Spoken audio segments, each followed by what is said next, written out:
Well हमारे Libra दोस्तों के लिए ये हीलिंग टाइम है। बड़े अरसे से आपकी ज़िंदगी में एक ऐसा टाइम चल रहा था जब राहु आपके छठे घर में बैठा हुआ था और वाइफ जैसी बन रही थी कि कभी लो एनर्जी, कभी बीमारी, कभी कुछ मसला, कभी कुछ मसला। और अब ये है कि अब टाइम ऑफ हीलिंग आपका शुरू होता है, क्योंकि आपका रूलर वीनस आपके 12वें घर में, और जब वो 12वें घर में होता है तो वो हीलिंग लेकर आता है आपके लिए। और ये आपके लिए हीलिंग लेकर आ रहा है। ये वीक जो है ये नए चांद का हफ्ता है। 12वें घर में आपका जो है चांद भी होगा, आपका रूलर भी होगा। सो वन वे और अनदर इस वीक में ऐसा लगता है क्लोजर होगा, आपको हीलिंग अपॉर्चुनिटीज़ मिलेंगी। हो सकता है कि आप के अंदर कोई डीप जिसे कहते हैं गहरी पॉजिटिव तब्दीलियाँ हों, because it's a week of healing for you. और आपको ऐसे लगता है कि जैसे कुछ चीज़ें ऐसी जो आपके लिए प्रॉब्लमैटिक थी, आपको तंग कर रही थी, आपकी ज़िंदगी से निकल सकती हैं। लेकिन जो मेन एक इशू आपके लिए आ रहा है वो ये आ रहा है कि आप जब बाहर जाते हैं, जब आप ट्रैवल करते हैं, घर से बाहर जाते हैं, नेशनल, छोटे ट्रैवल, बड़े travel, you have to be careful, क्योंकि कुछ इस तरह के इश्यूज आ सकते हैं जहाँ पर आपको घर से बाहर जैसे आपके लिए मसाइल पैदा हो सकते हैं, उसका ध्यान रखिएगा। और उसके बाद चूँकि एक जो मोस्ट सिग्निफिकेंट प्लेस है आपकी ज़िंदगी में 10वां घर, यानी कि घर के मामलात और आपकी ज़िंदगी में मौजूद तमाम मर्दों के से वाबस्ता जो घर है, वहाँ पे मरकरी रेट्रोग्रेड है। मरकरी ने और सन ने इस हफ्ते कंजंक्ट करना है और नया चांद वहीं तलु हुआ। सो जितने भी मामला जिनका ताल्लुक 10वें घर से है, स्टेटस समझ लीजिए, रेपुटेशन, आपका बिजनेस, काम, कारोबार, पैसा, ज़िंदगी में मौजूद मर्द, बॉस, बाप, ये सारे मामला जो हैं ये आपके लिए सिग्निफिकेंटली इम्पॉर्टेंट रहने वाले हैं। और फिर ऐसा है कि आप इस हफ्ते नए दोस्त बना सकते हैं और पुराने दोस्त आपसे रिकनेक्ट कर सकते हैं।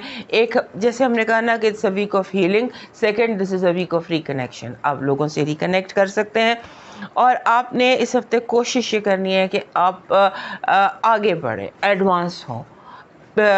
अब जैसे होता है ना, आपके अंदर पूरी कुदरत ने आपको एनर्जी दी है, आपको कामयाबी आपके लिए दिखाई देती है, लेकिन कारोबारी मामलात को आपने ध्यान से हैंडल करना है। पैसों के मामलात को आपने हैंडल करना है। चोरी हो सकती है, आप रख के भूल सकते हैं, आप चीज़ों को मिसप्लेस कर सकते हैं, आप वेस्ट कर सकते हैं।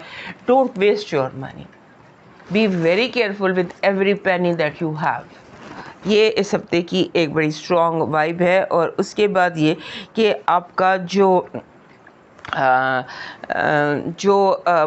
आपका लाइफ पार्टनर है, उसको लेकर आपको कोई कन्फ्यूजन आ सकता है, उसको लेकर आपका जहन उलझ सकता है। लाइफ पार्टनर कह लें, बिजनेस पार्टनर कह लें, वहाँ पर कोई कन्फ्यूजन, कोई उलझन दिखाई देती है। आपकी इस हफ्ते की पॉजिटिव एनर्जी कह रही है कि ये वीक है इस्टेब्लिश होने का। आप इस्टेब्लिश होंगे, आप स्ट्रॉन्ग होंगे, आपके रूट्स डेवलप होंगे, आप आगे बढ़ेंगे और कुदरत जो है वो आपसे ऐसे कनेक्टेड है कि आपको बहुत ज़्यादा स्ट्रेंथ, कामयाबी और सॉलिडारिटी आपको मिल रही है। आपकी नेगेटिव एनर्जी, झूठे वादे हैं, लोगों का आपको मायूस करना है। हो सकता है इस हफ्ते बहुत सारे लोग ये लास्ट वीक की वाइब भी यही थी कि जिनके बारे में आपकी ओपिनियन बहुत हाई थी, हो सकता है कि इस हफ्ते आपकी नज़र से वो गिर जाए। लव वाइब स्ट्रॉन्ग है, लेकिन इसमें आर्ग्यूमेंट हो सकता है, बहस मुबाहिसा हो सकता है और कोई ऐसी सिचुएशन हो सकती है जहाँ पर आप जिसे कहते हैं ना, अगले बंदे से बहुत ज़्यादा सवाल पूछते हैं। आपका लकी नंबर है 13, 1 and 3। 1 and 3 कहते हैं कि जिस रास्ते पे चलेंगे कामयाब रहेंगे।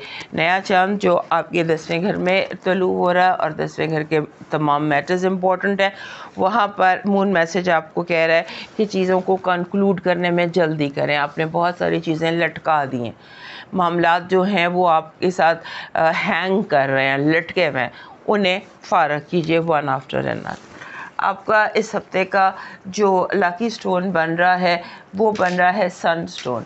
दिस इज़ ये ईंट के रंग का पत्थर होता है और उसमें छोटे छोटे सितारे होते हैं। ये हैप्पीनेस का पत्थर है। ये जब भी डिप्रेशन होता है या कोई ये अपने साथ खुशी की एक कैफियत लेके आते। आपका जो लकी स्टोन है इस हफ्ते का वो बन रहा है, दिस इज़ डार्क पिंक, जिसे शॉकिंग पिंक कहते हैं, वो आपका लकी कलर बन रहा है। आपका इस हफ्ते का जो लकी चार्म बन रहा है वो बन रहा है टर्टल, अपने शेल से बाहर निकला हुआ टर्टल जिसका हेड अप हो, because this is energy of wisdom. आपके जो ये हालात हैं यहाँ पर you need a lot of wisdom, और ये जो टर्टल है ये विजडम लेकर आता है, लेकिन अगर अपने शेल में अंदर बंद है तब नहीं, बाहर शेल से निकला हुआ हो और एक्टिव। आपका डिवाइन मैसेज कह रहा है कि बदगुमानी और बदजुबानी से बचने की कोशिश करना इस हफ्ते, क्योंकि बदगुमानी और बदज़बानी आपके लिए मसाइल खड़ा कर सकती है। और कोशिश ये करें कि इस हफ्ते आप जो यतीम बच्चियां होती हैं, ऑर्फन गर्ल्स, उनके लिए कुछ अच्छा कर सके, कुछ चैरिटी कर सके, या उनके लिए कुछ हेल्प कर सके। मूव करते हैं स्कॉर्पियो की तरफ। ये तो था आपके हफ्ते का हॉरोस्कोप। अगर आप डेली हॉरोस्कोप देखना चाहते हैं कि वो चांद की जो मूवमेंट है उसके हवाले से कोई नया चांद भी है, और बहुत सारे चांद ने एंगल और एस्पेक्ट बहुत सारे प्लैनेट्स के साथ कंजंक्ट भी करना है, सो आपके डेली हॉरोस्कोप में क्या हो रहा है, तो उसके लिए आप हमारे दूसरे चैनल पर विजिट कीजिए जिसका लिंक हमने नीचे दिया हुआ है।